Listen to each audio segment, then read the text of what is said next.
आपका स्वागत है फिर से एक बार हमारे चैनल में, जिसमें कि जिसका नाम है स्मार्ट स्टडी क्लास 7। तो आप इसमें आज हम फिर से एक इंग्लिश का टॉपिक लेकर के आए। लास्ट वीडियो में आपको हाउ मच और हाउ मेनी के बारे में पढ़ाया था। अभी मैंने हाउ मच टाइम्स और हाउ मेनी टाइम्स की वीडियो डाल दी। आपको प्रैक्टिस लेना, उसको प्रैक्टिस सेशन मैं लेकर के आऊंगा, ठीक है, आपके लिए। सो मैं आज मैं करता हूँ आपको, आज मैं कंप्लीट वीडियो पढ़ाता हूँ। कंप्लीट वीडियो के माध्यम से इंग्लिश की कंप्लीट टेंस वीडियो। क्या है? इंग्लिश की कंप्लीट टेंस वीडियो है। इसमें क्या पढ़ाएंगे बेटा? पास्ट इंडेफिनिट, प्रेजेंट इंडेफिनिट और फ्यूचर इंडेफिनिट को पूरा जानेंगे, ठीक है। और ये देखने के बाद गारंटी के साथ आपको ये टॉपिक में कोई डाउट नहीं बचेगा, ठीक है। सारी चीजें आपको क्लियर होने वाली है। तो ये दोनों तीनों चीजें पढ़ा रहा हूं, डालेंगे। अगर सेपरेट वीडियो देखते हैं सेपरेट वीडियो पढ़िए, बट इन तीनों को कंपैरिजन करके पढ़ाएंगे तो आप सीख जाओगे, ठीक है। जैसे देखो कैसे स्टार्ट करेंगे बेटा, पहले करेंगे स्टार्ट हम प्रेजेंट इंडेफिनिट से स्टार्ट करेंगे। प्रेजेंट इंडेफिनिट इसको बेटा वर्तमान, प्रेजेंट में वर्तमान होता है, फ्यूचर में भविष्य, और पास्ट माने जो बीता हुआ है, ठीक है, बीता हुआ समय पास्ट होता है। प्रेजेंट में बेटा प्रेजेंट इंडेफिनिट बात करेंगे तो प्रेजेंट इंडेफिनिट में क्या होता है बेटा?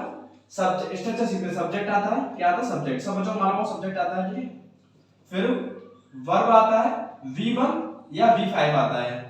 फिर आपका ऑब्जेक्ट आता है, ठीक है। फिर क्या आता है? आपका ऑब्जेक्ट आता है। सब्जेक्ट आएगा आपका V1 या V5 आएगा, फिर ऑब्जेक्ट आएगा, ठीक है। V1 और V5 समझो बेटा। V1 क्या होता है बेटा? जैसे ईट मान क्या होता है? खाना, तो ये V1 है। फिर V2 क्या होगा बेटा? V1 ये होगा, V2 क्या होगी? 8 सेकंड फॉर्म। V3 क्या होगी? ईटन, क्या होगी? ईटन। और V4 ईटिंग, क्या होगी? V4 ईटिंग, ठीक है। और V5 क्या होगी? ईट्स। तो ये दोनों आएंगे, क्या आएंगे? ये दोनों, ठीक है। V1 आएगी और V5 आएगी, ठीक है। तो V1 और V5 कब आएगी? V5 कब आएगी बेटा? जब भी सेंटेंस के अंदर ही आए या शी आए या फिर इट आए, तो बेटा क्या आएगा? V5 आएगी। क्या आएगा? V5, ठीक है। याद रखना, ही सी इट आएगा तो क्या आएगा? V5। यानी वर्ब में क्या लगेगा? या तो s लगेगा या es लगेगा। क्या लगेगा? या तो s लगेगा या es लगेगा। es और s का पता बताएंगे आपको, पर ये याद रखना कि ये कब आएगी? ही सी इट या नेम आएगी। क्या? नेम, नाम भी आ जाए ना, किसी का नेम आ जाए तो भी आप इसका प्रयोग करोगे बेटा, V5 का यूज करोगे। एक चीज जानने की बात है, हम प्रेजेंट इंडेफिनिट और फ्यूचर इंडेफिनिट और पास्ट इंडेफिनिट अगर कंपैरिजन कर रहे हैं तो क्या होगा बेटा? इसको सिंगुलर प्लूरल, मतलब जो सिंगुलर प्लूरल की प्रॉब्लम है ना, वो इसमें होती है। पास्ट में हम सिंगुलर और प्लूरल नहीं देखते ना, फ्यूचर में देखते हैं, ठीक है। तो बस इसमें प्रॉब्लम आएगी आपको सिंगुलर प्लूरल पहचानने में, ठीक है। तो कुछ नहीं है, सिंगुलर क्या होता है? जब नाउन सिंगुलर हो, हमारा क्या हो? नाउन सिंगुलर हो, क्या हो? नाउन जो हमारा क्या हो? सिंगुलर हो, ठीक है। तो आ गया होगा आपको समझ में। जैसे नाउन बेटा, नाम राम, श्याम, राहुल, अभिषेक, सब नाम है ना। ही सी इट, नाम नहीं मालूम हुआ तो आप प्रोनाउन का यूज करोगे। क्या करो? प्रोनाउन का यूज करोगे। अगर आपको नाउन मालूम हो तो आप नाउन का प्रयोग करना, अगर नाउन नहीं मालूम हो तो ही सी का प्रयोग करोगे। अगर ये सेंटेंस में आ रहे हो, if they are coming in the sentence, तो आपको बेटा किसका यूज करना है? You have to use V5 at the place of V1। आपको V5 का प्रयोग करना है बेटा, कहां पर? V1 की जगह पर। आ गया होगा, आपको क्लियर होगा, तो समझ में आ गया होगा। अब से रफ करते हैं। सो V5 में समझ आएगा, तो जैसे V5 का होता है ईट्स, ठीक है। अब कब ऐसे है, कब ये आएगा? याद रखना, O X S H C H और डबल S अगर लास्ट में आ रहा हो तो वर्ब में बेटा क्या आएगा? ES आएगा। क्या आएगा? ES। वर्ब वन सिंगुलर हो जाएगी। जैसे देखो रीड है ना, रीड वन क्या होता है बेटा? पढ़ना, तो इसमें S आ जाएगा। अब मैं बोलूं गो, गो माने क्या? तो जाना, तो इसलिए ऐसे इस फॉर्म का रहेगा, गोज हो जाएगा, गोज, क्योंकि O लास्ट में आ रहा है इसमें, इसलिए गोज हो जाएगा, ठीक है। डू माने करना, डू, फिर डज हो जाएगा, डज, ठीक है। ओ लास्ट में आ रहा है, यस आ जाएगा, ठीक है। तो ये तो हो गया बेटा, समझ आ गया आपको। गो का गोस हो गया, डू का डज हो गया। ऐसे ही आप लगा सकते हो वॉश, वॉश माने क्या? धोना, तो ऐसे चलेगा, यस लग जाएगा इसमें, तो वॉशेस हो जाएगा, वॉशेस, ठीक है। इसी प्रकार से कैच, कैच माने क्या था? पकड़ना, कैच माने क्या था? पकड़ना, तो फिर क्या? कैचेस हो जाएगा, कैचेस, ठीक है। सीएच लगा हुआ इसमें, लास्ट में आएगा यस आएगा, तो आपको समझ आ गया, ठीक है। इसे आप पढ़ते हैं तो बेटा ये क्या होगा? देखो ये आपको समझ आ गया। अब हम बात करते हैं, ये तो आपको सिंपल वाला बनाना है, इससे अफर्मेटिव बोलते हैं। ये नेगेटिव आएगा, क्या है? नेगेटिव, ठीक है। ये अफर्मेटिव था, अब ये अफर्मेटिव पे नेगेटिव आ गया, ठीक है। अब नेगेटिव में क्या होगा? डू, डज आएगा, नॉट आएगा, ठीक है। तो जब भी बेटा ही सी की बात करेंगे ना, ही सी की बात, ही सी या नेम आएगा तो क्या करेंगे बेटा? डज लगा देंगे। क्या लगा देंगे? डज। हेल्पिंग वर्ब के रूप में क्या आएगा? डज। देखो यहाँ पर हेल्पिंग वर्ब में डज और डू डज आता है, यहाँ पर डिड आता है, ठीक है। वो भी जानेंगे, पहले ये समझ लो, ठीक है। ही शी और नाउन का नेम का क्या आएगा? डज आ जाएगा। क्या है? डज। ठीक है। तो जैसे मैंने कहा अभी प्रैक्टिस करेंगे, इसकी प्रैक्टिस करेंगे अपन। तो जैसे इसमें ज्यादा हिंदी में क्या आता है, ता से ज्यादा ता ती ते आता है, ठीक है, हिंदी में बोलते समय। जैसे वह खाता है, मैं जाता हूँ, मैं सोता हूँ, मैं नहीं सोता, क्या तुम सोते हो, क्या तुम खेलते हो, क्या तुम पढ़ाते हो, क्या तुम पढ़ते हो, ऐसे टाइप सेंटेंस जो होते हैं ना, वो सेंटेंस कैसे होते हैं, वो प्रेजेंट इंडेफिनिट ऐसा होते हैं, ठीक है। तो ये मोस्ट ऑफ पहचान होती है उनकी। अब हम जानते हैं यहाँ पर समझ में डज का प्रयोग करते हैं, और जो बचे ही सी के साथ तो डज का प्रयोग करेंगे, जो बच गए सारे उनके साथ डू का प्रयोग करेंगे। डू नॉट हो गया, ठीक है। जैसे मैंने जाता आई डोंट गो, या आई डू नॉट गो, वह नहीं जाता he does not go, he does not go, समझ आ गया, ठीक है। अब बात करते हैं बेटा, सब्जेक्ट हो जाएगा हेल्पिंग और डू डज आएगा, डू डज, ठीक है। तो याद रखना डज कब आएगा, ही सी के साथ आएगा, कब आएगा, ही सी के साथ, और डू कब आएगा, जो ही सी से बच गए ना बाकी सब उसके साथ आएगा, ठीक है। और B1 आएगा, इसमें देखो इसमें डज आ गया, इसलिए B5 नहीं आएगा, B5 नहीं आएगा, B1 आएगा, B1 आएगा, ठीक है। तो अब करते हैं इसका क्वेश्चन करते हैं। क्वेश्चन क्या होगा बेटा, जब क्वेश्चन पूछते हैं, क्वेश्चन दो प्रकार होते हैं, तो WH फैमिली से स्टार्ट होते हैं और एक स्टार्ट होता है बेटा आपके हेल्पिंग वर्ब से। तो हेल्पिंग वर्ब पहले आएगा, हेल्पिंग वर्ब पहले आएगा, डू या डज पहले आ जाएगा, उसके बाद आएगा बेटा सब्जेक्ट, क्या आएगा, सब्जेक्ट, फिर आपका क्या आएगा बेटा, ऑब्जेक्ट आएगा, B1 आएगा, फिर क्या आएगा, B1, ठीक है, क्या आएगा, B1, फिर आपका आएगा बेटा ऑब्जेक्ट, दिखाई दे रहा होगा आपको, फिर आपका ऑब्जेक्ट आएगा, क्वेश्चन मार्क आएगा, ठीक है।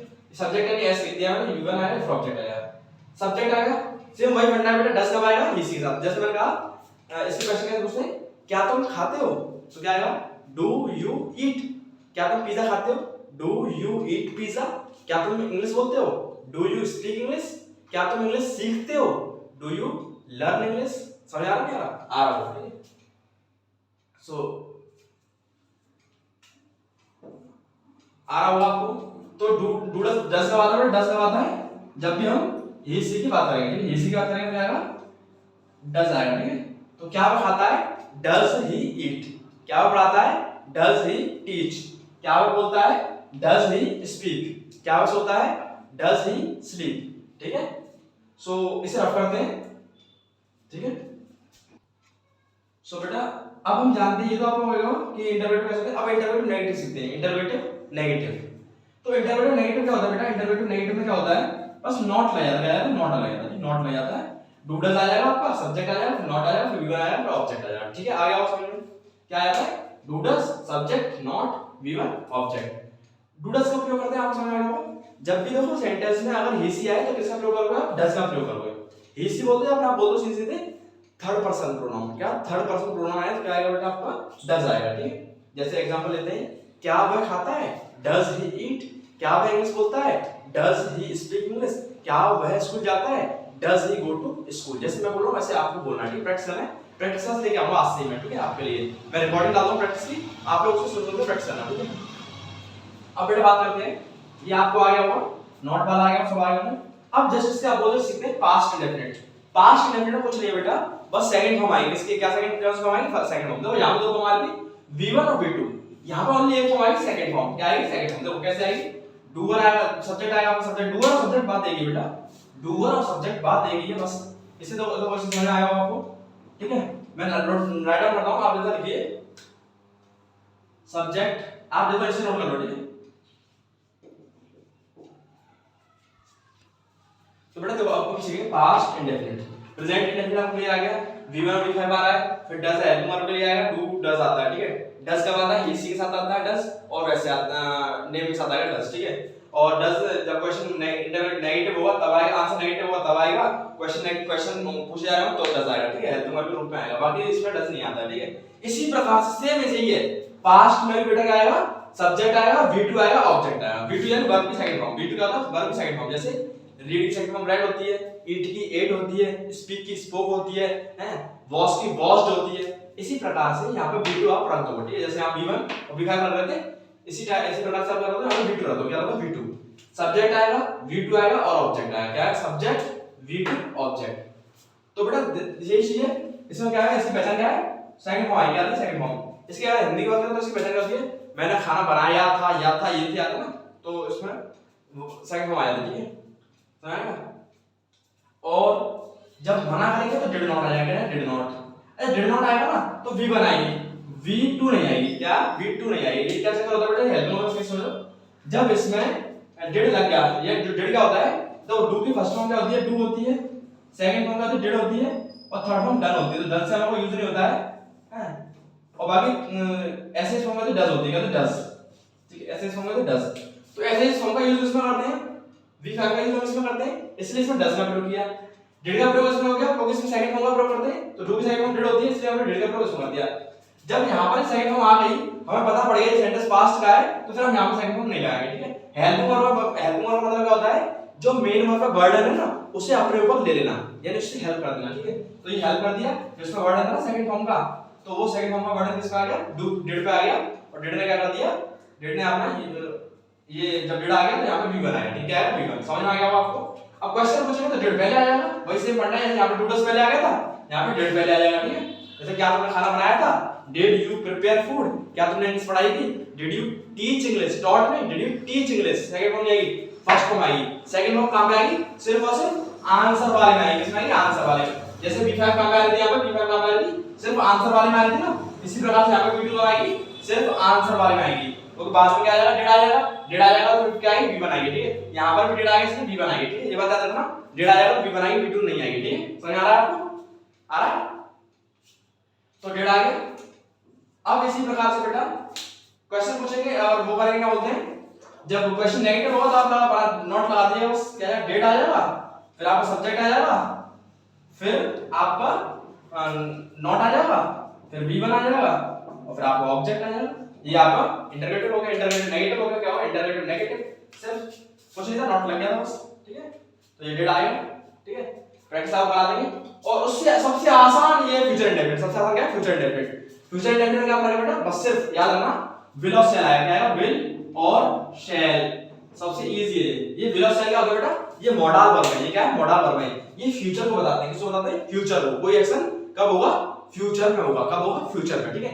तो प्यारे बच्चों विल और शैल आपको समझ में आ रहा होगा। विल शैल का प्रयोग करते हैं प्यारे बच्चों, शैल का प्रयोग करते हैं बेटा आई और वी के साथ, दिखाई दे रहा होगा आप लोगों को, आई और वी के साथ दिखाई दे रहा है ना, आई और वी के साथ, आई और वी के साथ किसका प्रयोग करते हैं, शैल का, आई और वी के साथ किसका प्रयोग करते हैं, शैल का, और बचे सारे उनके साथ करते हैं विल का प्रयोग। ये ग्रामेटिकल यूज है, आप लोग अगर स्पोकन में विल का प्रयोग करते हो तो इससे कोई दिक्कत नहीं, ठीक है, there is no problem if you use will with I and we. So have you understood or not? I think you have understood. Now we wanna move how to make this sentence. So अब सीखते हैं कि कैसे sentence को बनाते हैं। Sentence फिर भी वही रहती है, सबसे पहले क्या आता है पहले बच्चों, सब्जेक्ट आएगा, क्या है, सब्जेक्ट, सब्जेक्ट आ जाएगा, ये आ गया आपका सब्जेक्ट, लीजिए आप, फिर क्या आ जाएगा, विल और शैल, विल और शैल, फिर वही सीधी सीधी कहानी कि V1 आ जाएगा, V1 आ जाएगा, फिर आपका ऑब्जेक्ट आ जाएगा। एक चीज याद रखना, cram one thing only always, कि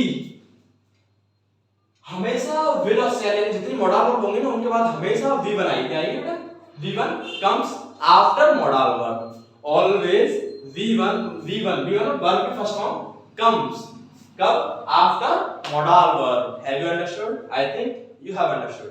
now come on second sentence ऐसा बड़ा अगर इसके प्रेजेंट का होता है हिंदी में गा गी गी आएगा, ठीक, जैसे मैं जाऊंगा, आई विल गो, स्पोकन में अच्छा है, ग्रामेटिकली आप शैल लगाओ, ठीक है, तो आई शैल गो, मैं खाऊंगा, आई शैल ईट, मैं पिज्जा खाऊंगा एक दिन, आई शैल ईट पिज्जा वन डे, मैं फोन चलाऊंगा, आई शैल यूज द फोन, वह जाएगा, ही विल गो, वह खाएगा, ही विल ईट, वह पढ़ाएगा, ही विल टीच। आप इस विल को इल कर सकते हो, ही विल, ठीक है, ये क्या होता है, कॉन्ट्रैक्ट फॉर्म होती है जो आप हमारे स्पोकन में बोला जाता है, ठीक है, हम बाद में जाएंगे आपको, पर आपको समझ आएगा, सब्जेक्ट विल शैल और V1 ऑब्जेक्ट, ही आ गया, ठीक है। मना करने में क्या आएगा बेटा, बस नॉट आएगा, नॉट सबसे इजी है ये, सब्जेक्ट की स्पेलिंग गलत हो चुकी है यहाँ पे, S3 में आ चुका है, ठीक है, फिर विल और शैल आ जाएगा, कह रहा विल और शैल आ जाएगा, फिर आपको बेटा नॉट आ जाएगा और फिर V1 आ जाएगा, ठीक है, ऑब्जेक्ट लगा दीजिएगा, फिर ऑब्जेक्ट आएगा, subject will shall not object, वही से फंडा बस नॉट आ जाएगा यहाँ पे, ठीक है, जैसे मैं नहीं जाऊंगा, आई शैल नॉट गो, मैं नहीं खाऊंगा, आई शैल नॉट ईट, मैं नहीं पढ़ाऊंगा, आई शैल नॉट टीच, वह पढ़ाएगा, ही शैल टीच, ही शैल नहीं, ही विल, समझ आ गया। अब बात करते हैं क्वेश्चन पूछेंगे, तो देखो क्वेश्चन पूछेंगे हेल्पिंग वर्ब पहले आ जाती है, इसमें भी हेल्पिंग वर्ब पहले आ गई थी, अब इसमें भी हेल्पिंग वर्ब पहले आ जाएगी, यहाँ पे हेल्पिंग वर्ब क्या है बेटा, मॉडल वर्ब है, क्या है, मॉडल वर्ब, ठीक है, तो मॉडल वर्ब पहले आएगा, विल शैल आ जाएगा, फिर आपको क्या आएगा पहले बच्चों, सब्जेक्ट आ गया, सब्जेक्ट, फिर क्या आएगा आपका V1, क्या आएगा V1, ठीक है, इसी प्रकार से बेटा आप नॉट वाला बना लोगे और बन जाएगा आपको, ठीक है। तो आपको आ गया होगा, समझ में आ गया होगा। ये आपका फ्यूचर इंडेफिनिट और प्रेजेंट इंडेफिनिट, पास्ट इंडेफिनिट तुलना हो गई, ये मैंने एक साथ पढ़ा दिया आपको और इनकी प्रैक्टिस में आपको इसी वीडियो में दे रहा हूं, ठीक है। और आप इन्हें कर लीजिएगा, ठीक है। अब आपको इनकी मिक्स प्रैक्टिस दे रहा हूं, आपको प्रैक्टिस करनी है, ठीक है। मैं हिंदी बोलूंगा, बाद में इंग्लिश बोलूंगा, मैं पहले हिंदी बोलूंगा, ठीक है। और आपको तुरंत बोलनी है, फिर सुननी है, ठीक है। जैसे मैं बोलूंगा, जैसे मैं मिक्स में कुछ भी बोल सकता हूं, मैं पास्ट इंडेफिनिट बोल सकता हूं या प्रेजेंट इंडेफिनिट बोल सकता हूं या फ्यूचर इंडेफिनिट बोल सकता हूं। मैं इन्हीं के बोलूंगा, आप सुनना, ठीक है। जैसे वह जाएगा, बताइए क्या होगी, he will go, क्या होगी, he will go। मैं खाता हूं, I eat, क्या होगी, I eat, प्रेजेंट इंडेफिनिट है, क्या है, प्रेजेंट इंडेफिनिट, I eat, ताकि तैयार है क्या। वह सोता है, he sleeps होगा, तो बी फाइव आएगा, he के साथ क्या था, बी फाइव आता नहीं था ऐसे फॉर्म, तो he sleeps आएगा, ठीक है। मैं नहीं पढ़ाता, I don't teach, I के साथ do not आता नहीं था, I do not teach हो जाएगा, क्या होगा, I do not teach, ठीक है। तारा, मैं पढ़ाऊंगा, I shall teach, मैं नहीं पढ़ाऊंगा, I shall not teach, मैं नहीं जाऊंगा, बताओ क्या होगा, I shall not go। आप लोग तुरंत बोला करो, जैसे मैं हिंदी बोलूं तुरंत आप बोला करो, उससे जस्ट बाद फिर क्या होगा, मैं बोल दे रहा हूं, ठीक है। जिससे आपको पता पड़ेगा करेक्ट बोला है गलत बोला है, ठीक है, इनकरेक्ट बोला आपने, ठीक है। क्या तुमने खाना बनाया था, क्या तुमने खाना बनाया था, तो did you eat food, did you prepare food, खाया था तो ईट आएगा और वैसे प्रिपेयर आएगा, ठीक है। तो डिड यू ईट फूड, या सेकंड फॉर्म तो नहीं आई क्योंकि डिड आ गया, डिड के साथ पी1 आती है, ठीक है। डिड यू ईट फूड, ये वाला सेंटेंस है, ठीक है। मैंने खाना बनाया था, आई प्रिपेयर्ड फूड, आई प्रिपेयर्ड फूड, V2 आ रहा है, V2 कब आता है, पास्ट में, तो आई प्रिपेयर्ड फूड, ठीक है। काम किस होगा, बनाने का, फूड पे, ठीक है। आ गया होगा, वह खाना बनाएगा, he will prepare food। क्या तुम जाओगे, will you go, क्या तुम इंग्लिश बोलोगे, will you speak English, मैं डेफिनेटली इंग्लिश बोलूंगा एक दिन, तो one day I shall speak English definitely, ठीक है। सो आपको आ गया होगा, ठीक है। और प्रैक्टिस लीजिएगा, क्या तुम नहीं जाते, do you not go, ये वाला सेंटेंस हो जाएगा, do you not go। क्या तुम नहीं खाते, do you not eat, क्या तुम नहीं पढ़ाते, do you not teach, हैं, समझ आ रहा होगा आपको। क्या वह इंग्लिश नहीं बोलता, बताओ क्या हुआ इसका सेंटेंस, क्या वह इंग्लिश नहीं बोलता, क्या हुआ इसका बताओ, does he not speak English. क्या वह खाना नहीं बनाती, बताओ क्या हुआ इसका, बताओ जल्दी से, क्या वह खाना नहीं बनाती, ताकि द्वारा प्रेजेंट इंडेफिनिट तो है, ये तो पता पड़ेगा आपको। फिर क्या हुआ, क्या आ रहा, तो इसमें डज आएगा, डू या डज आएगा, डज आएगा, क्यों, क्योंकि वह, तो does she not prepare food, क्या हुआ, does she not prepare food. आ गया होगा आपको, ठीक है, कोई दिक्कत, आप लोग प्रैक्टिस लीजिएगा, एक और सेशन लेंगे प्रैक्टिस सेशन और आपको प्रैक्टिस हो जाएगी, ठीक है। So thank you for watching our video, thank you lot. आप हमारे चैनल को सब्सक्राइब कर लीजिएगा, दिल से हम मेहनत कर रहे हैं आपके लिए, और आप इसको प्लीज अपने दोस्तों में शेयर कर दीजिएगा, आपका ज्ञान बढ़ेगा, आपके दोस्तों का ज्ञान बढ़ेगा और आप लोग शिक्षित बनोगे, ठीक है। सो मैं आशा करता हूँ कि आपको ये बात समझ में आई होगी। तो thank you for watching video, thank you lot, जय हिंद, जय भारत।